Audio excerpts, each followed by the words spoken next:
여러분 반갑습니다. 정우 박사입니다. 날씨가 굉장히 추운 것 같습니다. 1월도 이제 어느덧 말로 접어들고 있고 이번 주만 지나면은 또 벌써 2월 달인 것 같은데 아마 동장군이 이번 주에 가장 기승을 부리는 것 같습니다. 다들 추위 조심하시고요. 이번 주 시장 정말 다이나믹한 한 주였던 것 같아요. 특히 코스피는 현대차의 이 오버슈팅과 더불어서 삼성전자도 15만 원 넘고 장중 15만 7천 원까지 갔었나 거의 16만 원 근처까지 갔었죠. 그 힘에 의해서 코스피는 5천을 돌파를 했었고요.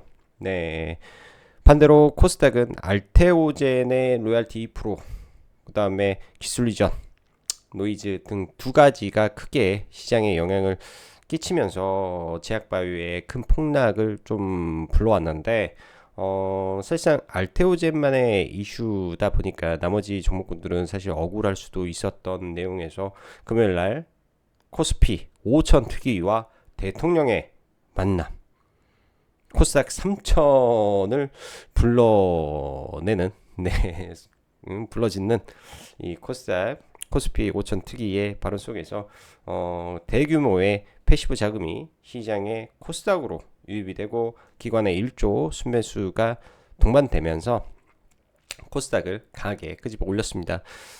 지난번에 정확히 이제 알테오젠 급락할 때 코스닥만 놓고 매도가 1조가 터졌었는데요. 그 당시 이제 알테오젠 한 종목에 6천억의 매도가 있었고 나머지가 3천억의 매도였잖아요. 이번 같은 경우에 알테오젠에 7천억이 다 들어오지 않고 나머지 종목에 분산해서 더 많은 자금이 들어왔으니까 지난번에 투매로 발생된 이 매도 물량 대비해서 한 두세 배 많은 자금이 실적으로 코스닥 패시브에 들어온 건 맞는 것 같다. 이렇게 일단은 설명을 좀 드리는 게 맞는 것 같습니다. 그래서 코스닥은 어찌됐든 종가상 993포인트, 거의 994포인트 마감이기 때문에 어찌되었든 이 관성에 의해서 천을 넘기고 이게 지속적으로 부각이 될지 안 될지는 다음 주에 좀 봐야 되겠지만은 워낙 코스피가 많이 올라가 있다 보니까 시장에서 이런 기대감 그리고 포모의 기관들의 흐름이 또 코스피로 옮겨 타 버릴 수도 있는 상황이 될 수도 있겠다라는 긍정적인 생각으로 일단은 시장을 좀 바라보는 게 합리적일 것 같습니다.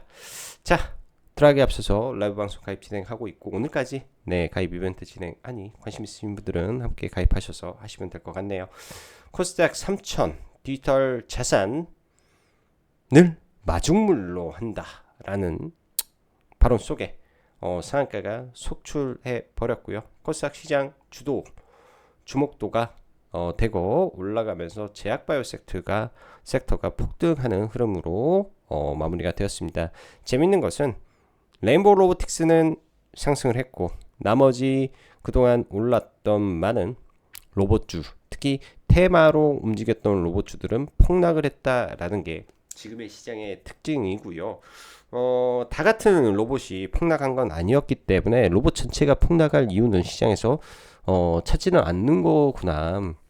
로봇주는 로봇주 나름대로 비정상적으로 비이상적으로 올라왔던 종목군들에게만 문제가 있는 거지 나머지는 문제가 없었다.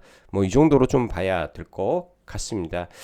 그리고 로봇주 낙주를 해야 된다면 이 부분에서 이따 뭐 차트로 설명하겠지만 금요일날 저희도 이제 회원 방송을 하면서 사실 새롭게 불러 나온 거는 디지털 자산이잖아요. 그럼 디지털 자산에 집중하는 게 맞고 돈의 흐름이 완전히 바뀌었는데 구태여 로봇주를 할 필요도 없는 겁니다. 또한 저런 식으로 떨어지잖아요. 개미들 사장당해 버리는, 그러니까 깡통이 속출해 버릴 수 있게 떨어지는 거라 절대 저런 거는 낙주를 해서는 안 되는 차트죠. 여러분들도 이런 것들이 차곡차곡 경험에 좀 쌓이게 되면 저런 매매를 하지 않습니다. 저런 거에 잘못 걸려 버리면 상승장에 깡통 차버리는 게 빌비지하게 나올 수 있기 때문에 저런 거에 대한 원리를 좀 이해해 놓으시면 나중에 도움이 될 것 같습니다. 자, 현대차도 이틀간 하락을 했는데요. 주말 사이 현대차 제조 단가 많이 낮출 수 있다라는 내용이 또 나오고 있는데, 현대차 어느 지점에서 지지를 받을 것인지에 대한 부분도 한번 봐보고요. 2, 3월 달에 디지털 자산 그리고 뭐 원화 스테이블 코인 관련된 그 민주당의 당론이 정해지고 뭐 이런 내용들, 그 다음에 상법 개정이 살짝 밀렸지만 대통령이 엘사를 탁 찍어가지고 뭐 이야기하면서 했던 내용들, 저지간 이 상법 개정에 대한 부분도 빨리 서둘러라라는 대통령의 그 리딩이 좀 있었다라는 점들이 약간은 좀 주목도가 좀 있는 것 같습니다. 그래서 자사주 많이 보유하는 기업들의 흐름들 등등 지수사 쪽도 여전히 살아있는 것 같다. 또한 코스피가 5천에서 더 가기는 제가 봤을 때는 당장은 좀 어려울 것 같다라는 생각이 좀 큰데요. 그러면은 코스피 지수를 유지시키기 위해서라도 그 시총 상위 내에서 계속 순환매가 돌지 않겠느냐, 이런 생각으로 좀 시장을 보는 게 맞을 것 같고, 이번 주는 여러분들 다들 아시다시피 삼성과 닉스의 실적 발표 더불어서 글로벌 빅테크들의 연속적인 실적 발표가 28일 날 몰려 있습니다. 기대감, 우려감 반반인데, 반도체는 기대감 풀일 것 같고요. 기대감 풀일 것 같고, 빅테크 쪽에서 나오는 발언들은 약간은 조금 경계 심리는 조금은 있지 않을까 정도 생각을 합니다. 일단 반도체는 풀이기 때문에 어찌됐든 반도체 종목은 일부는 계속 들고 있어야 된다. 물리든 어쩌든 간에 들고 있어야 된다. 이게 제 소신이다. 이렇게 말씀드립니다. 자, 간밤 미증시 흐름 먼저 좀 체크를 해보면요. 지수적으로는 뭐 다우 소폭, 나스닥 0.3의 S&P 소폭이라 딱 봐도 그냥 혼조세 마감이라고 봐야 될 것 같고요. 뭐 빅테크 쪽에서 그나마 좀 있었죠. 시총상이 엔비디아의 이슈가 있었어요. 중국에서 H200 칩 수입 부분적으로 허용을 하는데, 중국 칩도 동시에 구매하는 조건으로 수입을 알리바바나 텐센트에 허가했다라는 소식 속에 1.5%인데 과거 같은 탄력이 안 나온다라는 게 미국 시장의 흐름입니다. 이 정도면 호재죠. 그리고 타코 트레이더로 올라와서 V자로 올라왔는데 못 가네, 막히네, 그럼 미국 증시는 박스권에 갇혔네, 이렇게 일단은 해석을 하는 게 저는 미국 시장을 보는 관점입니다. 자, 그리고 국내 시장은 다들 아시다시피 금요일날 뭐 코스닥이 대폭등이 나오면서 코스닥 150이 4% 올랐어요. 지난번에 알테오즘 폭락할 때 4.5% 폭락했고, 연 이틀 반동하면서 오히려 더 올라오면서 코스닥 150 레버리지 ETF가 신고가를 쳤기 때문에 150 업종 굉장히 셌고 코스닥도 굉장히 강화했으며 거래대금이 20조에 육박했다. 지금 거래대금이 양시장 다 매우 뜨겁다. 이거 하나만큼은 그나마 다행이고, 계속 고객 예탁금이 점적으로 올라오고 있기 때문에 예기치 못한 급락에도 시장은 반등할 수 있는 체력은 가지고 있다. 이렇게 생각을 해야 되고, 적당한 현금은 일부 확보해 놓은 상태에서 회색 코뿔소를 기다려보는 전략도 일부 유효해 보입니다. 왜? 간밤 뭔가 모르지만 이런 환율의 쇼크가 발생했다라는 것은 나중에 우리가 생각해 봐야 될 별표 5개짜리 매크로의 변화라고 볼 수 있겠죠. 매크로의 변화. 자, 우선 미증시만 놓고 보면 인텔 실적 발표 이후 급락을 해버렸으나 중국의 엔비디아 H200 수입 승인, 이슈의 엔비디아 강세, 일부 빅테크 버텨주는 흐름, 타코 트레이드 반등, 추가 상승으로 이어지지는 못하는 혼조세 마감이다. 또한 주말 사이 엔화 강세가 눈에 띄는 부분인데, 베센트 장관에 이어 연준까지 소방수 역할을 분명히 구두로 일본 엔화에 대해서, 채권에 대해서 개입을 했다. 이로 인해서 엔화가 순식간에 강세로 전환돼 버리는 변화를 좀 주는데, 왜 이 시점에서 이런 신호가 나왔을까에 대한 부분을 생각을 해야 됩니다. 연준이 왜 개입을 했을까? 즉, 이 부분에서 뭔가가 있었기 때문에 개입을 하죠. 저는 이쪽에 전문가가 아니지만 시그널이 벤센트도 연준도 뭔가가 좀 심각했나 보네. 심각하지 않으면 뭐 한다고 연준이, 미국 재무부가 일본 채권에 개입을 합니까? 엔화에 대해 개입을 합니까? 뭔가가 이게 나비 효과를 일으킬 수 있는 뭔가가 있으니까 개입을 하는 거죠. 즉, 매크로 관점에서 가장 탑은 항상 금리예요.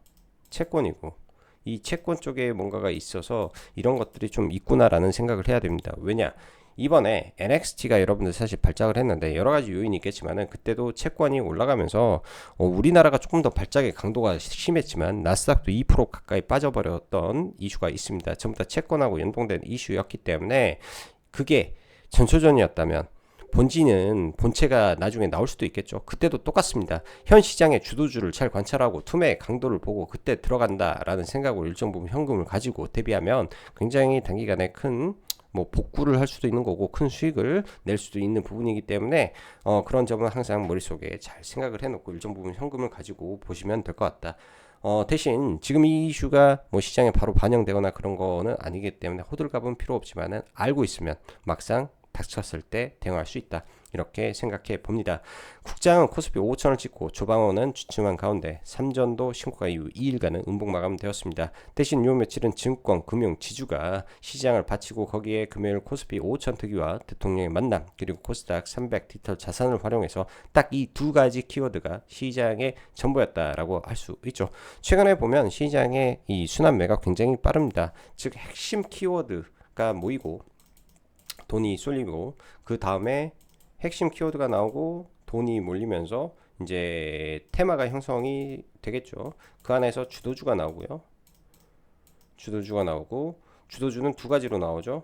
네, 상승률 상위, 그 다음에 대금 1위 혹은 수급 세 가지 정도 이런 식으로 매일같이 지금 종목이 나옵니다. 그래서 여러분들 이 순서대로만 봐도 지금의 시장은 나름 좀 규칙성이 좀 있는 시장이에요. 어떻게 보면은 이런 부분들도 그럴 수가 있어요. 지금 시장이 텔레그램이라든지 이런 유튜브라든지 이런 게 굉장히 좀 발달됐으니까 정보의 전달의 속도가 빨라요. 그래서 이 속도에 의해서 우르르 올라가고 또 떨어지고 하죠.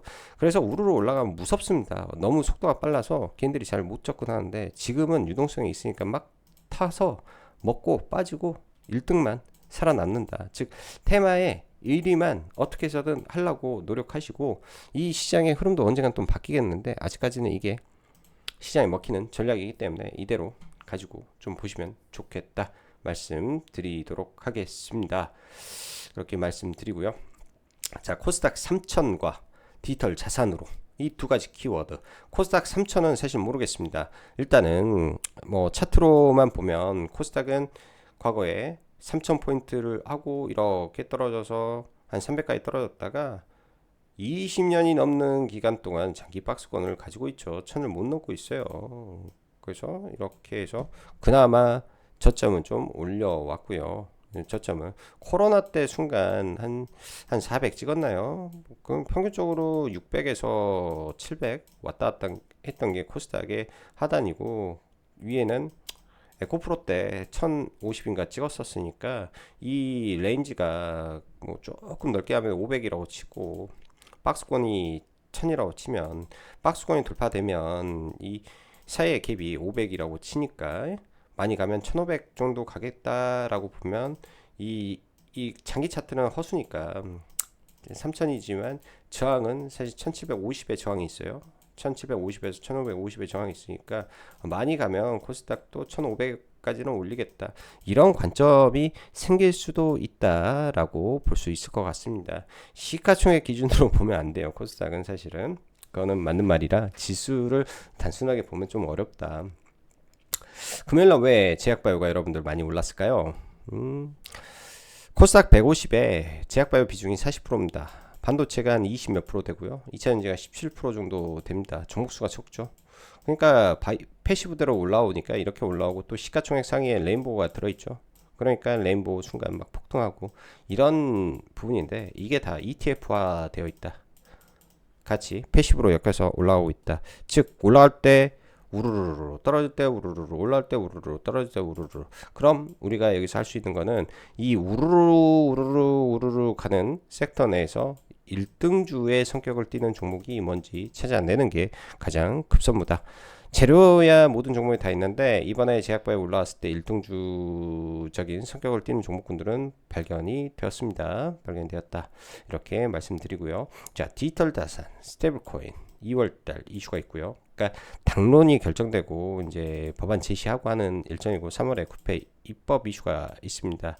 이번에 강한 첫 파동을 일단은 만들어 줬으니까 강하게 올렸고 지금 다 저항권에 있으니까 조정 한번 받고 힘 모았다가 빵 이게 나올 수도 있지 않을까. 2차 파동으로 지난번에는 기대감, 이번에는 정말로 정부에서 끄집어 올리는데 마중물 역할을 해버린다라고 하니까 움직였고요. 일단은 저는 종목군들을 좀 가지고 있는데 월요일날 올라오면 일단은 매도를 하고 다시 봐볼 것 같습니다. 네이버는 두나무를 가져가서 실적 수혜죠. 수혜 예?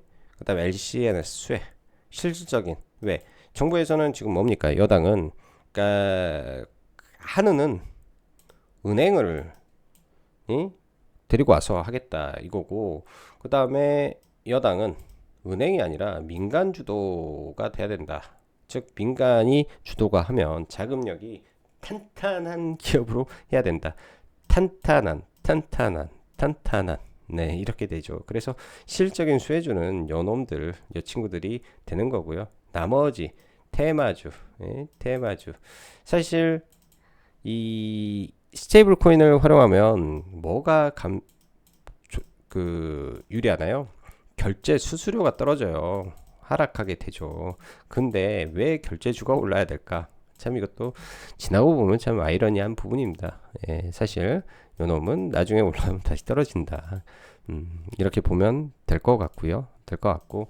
자, 어쨌든 카카오페이 요 두 개, 일단 월요일날 NXT에서 올라가게 되면 일단은 정리하고 또 다시 보는 관점에서 좀 봐보려고 생각하고, 실질 대장인 카카오페이 밸류로 보면 뭐 그닥인데 아무튼 이렇게 움직이고 있기 때문에 잘 지켜봐야 될 것 같고, 로봇은 현대차의 조정은 시작이 되었습니다. 여러 가지 논리가 나왔을 때는 항상 그런다 했죠. 36년도에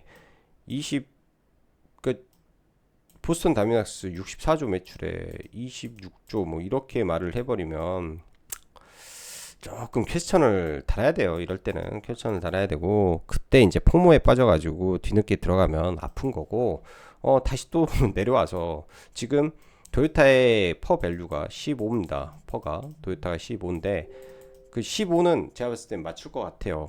그러면은 40만 원대는 토요타랑 이제 비교해서 이 정도는 로봇 밸류 있으니까 해볼만 하겠다. 이런, 저는 그러니까 가장 주가를 움직이는데 가장 중요한 거는 시장의 합의가 돼야 되죠. 이 가격이 합당한지 아닌지에 대한 합의가 돼야 되는 구간이 40만 원대, 45만 원, 뭐 이런 정도는 또 눌림으로 좀 보고 5만 원, 50만 원 위에서는 또 매도하고, 뭐 단기에는 이런 박스권 등락을 볼 것 같습니다. 자, 금요일 날 뭐 휴림 로봇이라든지 이런 거 낙주는 하면 안 되죠. 왜요? 왜일까요? 왜일까요? 이거는 차트 보고, 그리고 이런 것들은 과거에 샘플링 해보세요. 샘플링 해봐서 신풍제약이 쳐 올릴 때 이렇게 마지막에 올렸다가 거의 하한가 맞고 그 다음날 여러분들 거의 마이너스 27%까지 갔습니다. 낙주 잘못하다가 골 때리는 경험도 할 수 있어요. 모든 종목이 바로 그 책처럼 우리가 아는 원리 원칙대로 바로 이렇게 올라와 주면은 해피하겠지만, 간혹 가다가 변칙적으로 이렇게 많이 떨어지면요, 이 가운데서 신용 미수 쓴 사람은 그냥 아웃, 불장에서 아웃. 근데 이런 애들 이렇게 뺐다가 또 여기서 100% 올립니다. 유동성 장세, 유동성 랠리에서는 이런 게 가능하단 말이죠. 낙주는 항상 비중 조절이 생명인 거라고 보면 될 것 같고요. 과거의 신풍제약 등등 여러 가지 케이스를 한번 봐보시면 도움이 되지 않겠느냐 생각이 듭니다. 그래서 로봇주는 이따가 한번 봐보고요. 제약바이오 알테오제약제 이겨냈습니다. 일반적으로는 종목군들의 문제가 없습니다. 그래서 다 올라올 것 같고, 플랫폼도 좋은데 상대적으로 이번에 반등을 하는 흐름을 봤을 때는 삼상을 진행하고 있는 기업들의 반등과 성과가 훨씬 좋은 것 같다. 과거 이렇게 보시죠. HLB 15조까지 갔었죠. 신라젠 10조 찍었었죠. 그때 삼상에 대한 기대감이 많았어요. 최근에 시장은 그냥 플랫폼에 대한 기대감이 훨씬 많았었죠. 그런 시장이었습니다. 근데 이제 메지온이라는 종목, 폰탄 치료제 이미 데이터가 확인이 되어 있어서 데이터만으로만 놓고 보면 확률이 매우 높은 거죠.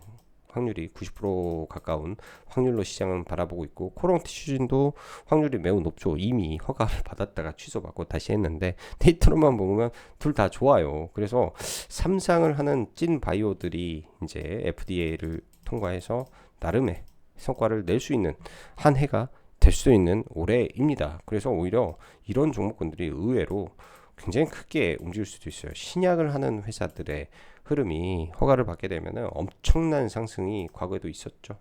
엄청난 상승. SK 바이오팜이 아직 회복은 못하지만 상장할 때 생각해 보세요. 거의 30조였습니다. 거의 30조가 넘었어요. 상장할 때 그게 이제 삼상의 위력이다. 삼상의 위력이다. 얘 3.5조죠. 3.5조. 된다 했을 때 시장에서 바라보는 거는 8,500억 아니면 1조 5천억 순이익을 바라보니까 영업이익 80% 이런 거니까 그런 그 꿈의 크기에 대한 배팅에서는 이쪽이 좀 더 좋아 보인다. 그래서 메지온이 좀 유리해 보인다. 케이전 그리고 노보노의 그 경구용 처방 횟수가 1주차에는 4천이었는데 2주차에는 2만이 나왔어요. 계속 늘어나고 있죠. 이게 이 경구용 종목의 하방을 지켜줄 것 같고, ST팜 850억 12월 달까지는 매출의 30%니까 엄청나게 큰 계약이 터졌습니다. ST팜 좋은 것 같고요. 하방 지지해 줄 것 같아요. 그 다음에 돈 버는 제약바이오들은 절대 안 죽습니다. 실적 발표하면 다시 다 올라갑니다. 녹십자, SK바이오팜 문제 없습니다.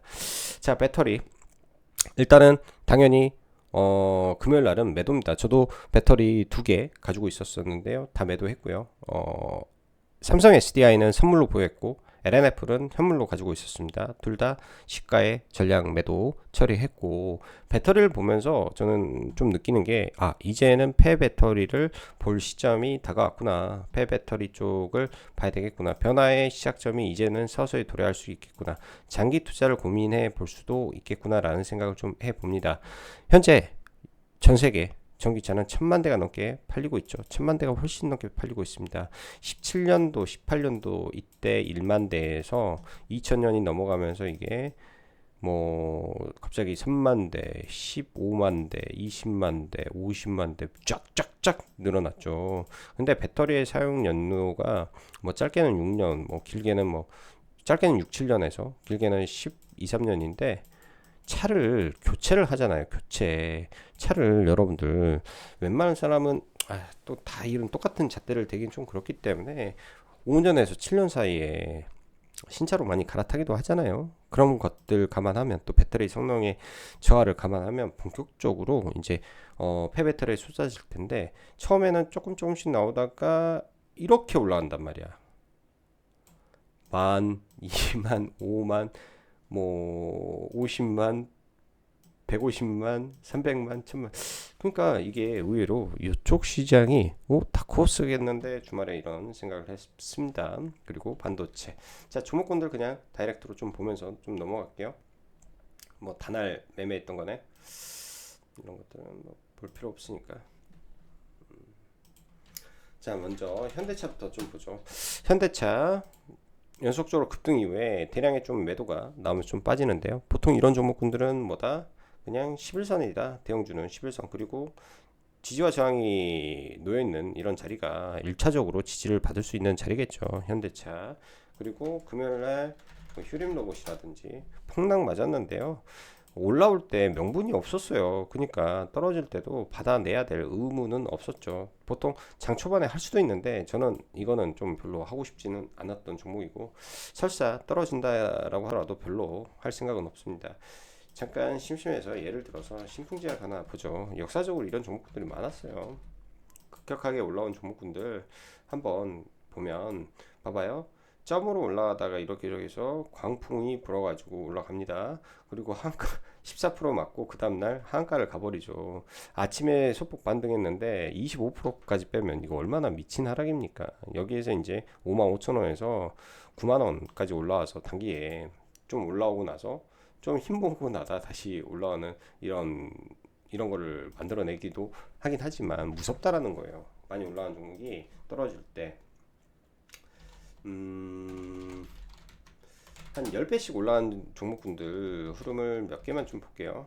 몇 게임 보면 영진약품도 엄청 올라왔죠. 그러니까 여기서 한가를 맞습니다. 그리고 아침에 떨어져서 마이너스 19%까지 떨어져서 기술적 반등을 하죠. 그래서 낙주에서 이런 패턴들이 있다라는 거 여러분들 보시면 좋을 것 같고요. 그렇게 보면은 이제 휴림 로고도 떨어지면 뭐 21선 근처까지 빼도 이상하지 않겠다라고 저는 생각하고 싶습니다. 뭐 러프하게 돈은 많이 들어왔으니까 낙주가 분명히 나올 것 같아요. 여기서는 그럼 13,000원 본다든지 현대무백스 떨어지면 여기 힘이 모여 있는 자리 그러니까 29,000원부터 그러면 29,000원대 가면 일단은 10% 이상 떨어진다라는 거지 않습니까? 15% 정도 떨어지면 해볼만 하는 거고 유로 메카도 지금 로브단에서 이렇게 됐으면 얘 확 밀어버리면 얘도 같이 계속 관심 갖고 보면 된다 이렇게 말씀드릴게요.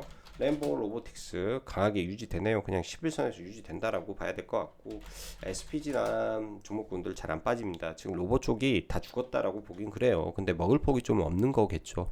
로봇들이 다 죽었다라고 보긴 그렇고 리브스메드라는 종목도 은근슬쩍 계속 올라오는데 로봇주 안에서 의료 로봇주에서 관심이고 큐렉스도 잘 버티고 있는 종목 중에 하나입니다. 나중에 밀리더라도. 그래서 로봇은 캐시가 분명히 나눠져 있다라고 보고 자율주행 쪽에서 SOSF 추후에 계속 뭐 좋은 모습을 좀 보여주고 있는데 여기 상장했을 때 고가를 넘기고 나서부터는 지금 급격한 흐름이에요. 지금 FSD가 구독형으로 바뀌게 되면 저변이 확대될 가능성이 높기 때문에 준용받고 다시 올라갈 수도 있을 것 같습니다. 자율주행 쪽. 자, 여기까지 일단은 보고 2차전지 삼성 SDI 강한 수급에 의해서 돌파가 나왔죠. 저는 목표가를 40만원으로 잡고 있었다라고 말씀드렸는데 물량 뭐 소폭 매도하고 나중에 조정받으면 좀 지켜볼게요. 빠졌다 다시 올라갈 수 있고 이수 스페셜티 케미칼 당연히 많이 올랐으니까 지금 보기는 좀 어렵죠. 뭐 떨어졌다 또 인터배터리 근처에 다시 갈 것 같고 과거 이수 스페셜티 케미칼로 이런 거는 한번 체크해 볼 수 있을 것 같습니다. 이때 고점이 어디죠? 3월달 그래서 3월 18일날 고점 나왔어요. 이때도 뭐 3월달에 막 구불적으로 올라왔고 그때 이번에 상장할 때니까 이때 3월달에 고점 나왔고 이때도 3월달에 고점이 나왔습니다. 인터배터리 이번에도 이렇게 올라왔다가 미리 2월 1월달에 이렇게 올려치고 밀렸다가 기다렸다 올려서 올렸다 미리 올려치고 밀렸다가 올려치고 밀렸다 올려치고 여기서 끝날지 모르겠네요. 더 갈지는 혹은 얘가 많이 올랐으니까 번외로 막 다른 종목군들 레이크 머트리얼즈라든지 밑바닥에 있으니까 많이 밀었다가 그때 다시 올린다든지 이런 일이 있을 것 같고요. 아까 말한 폐배터리 관련해서 성일하이텍인데 바닥권에서 거래가 거의 없었습니다. 없다가 최근에 좀 올라오는데요.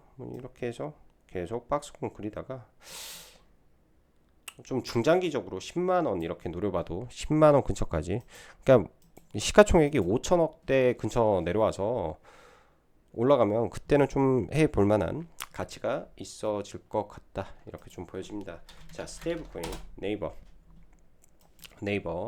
네이버는 이제 여기에서 돈이 좀 많이 들어왔어요. 한 900억 정도 들어오면서 26만 5천원 구간이 약간 저항권에 있었는데 일단 음봉 저항은 걷어내고 이 밑에 음봉이 있죠. 26만원 라인이 지지의 영역입니다. 올라가게 되면 위에 워낙 매물대가 많기 때문에 바로 뚫지는 못할 것 같긴 한데 팔고 눌렸다가 다시 가는 힘을 좀 지켜봐야 될 것 같고요.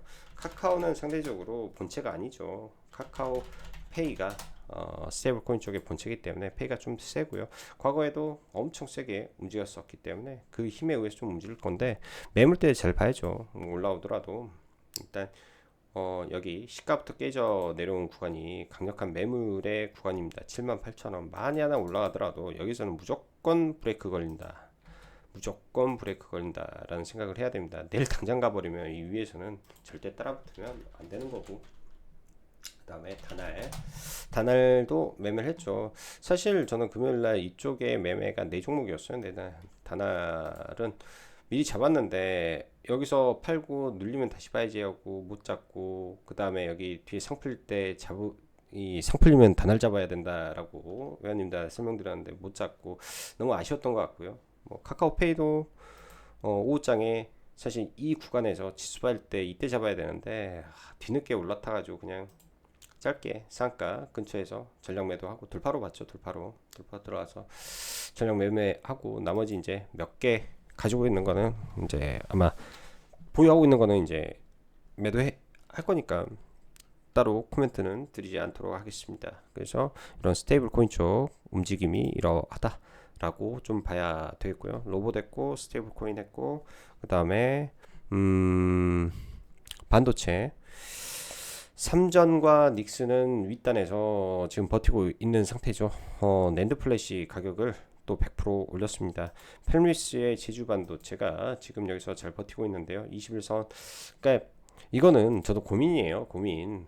그러니까 고민이란 게 뭐냐면 손절선을 잡아놓고 여기서 주식을 사서 돌파를 보고 여기를 넘긴다라고 확신을 하고 들어갈까라는 생각이죠. 근데 강력한 상승 이후에 수렴 그리고 발산하면 뚫을 가능성이 저는 매우 높다라고 생각을 하고 일정 부분 깨지더라도 좀 받을까라는 생각을 좀 가지고 있습니다.